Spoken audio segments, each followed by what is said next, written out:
Hello everyone and welcome back again to Learn Now, your learning partner. Are you aware about the sorting function in Excel? If not, let's get started. The sorting function is used in various ways. So we'll go to the first row and create a filter by using the shortcut ALDDFF. This is the shortcut to create the filter. Hence filter is added in the sheet. We will sort the data by alphabets order.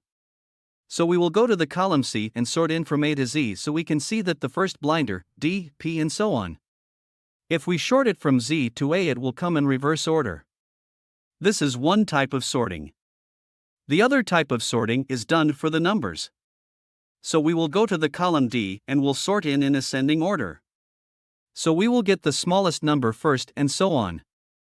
If you need to sort in descending order, we will go to the column D and will sort is descending order, hence we will get the largest number on top and so on. The other type of sorting is based on color. So here we will change the color for some given cell and will make in yellow color. Then we will go in column C and will select the option sort by color. The highlight color is coming in the first and so on. The most important function of sorting is the custom sorting.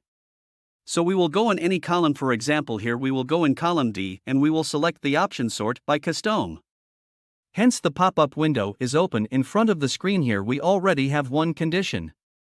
We will sort the unit from smallest to largest number. And then again we will add one level over here by clicking add level. Then we will select the unit cost and will sort it by largest to smallest. So the action over here.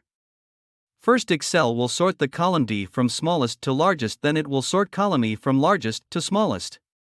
As we can see in the screen, in column D, 2 is the smallest number and in column E, 125 is the largest number. Thanks for watching the video.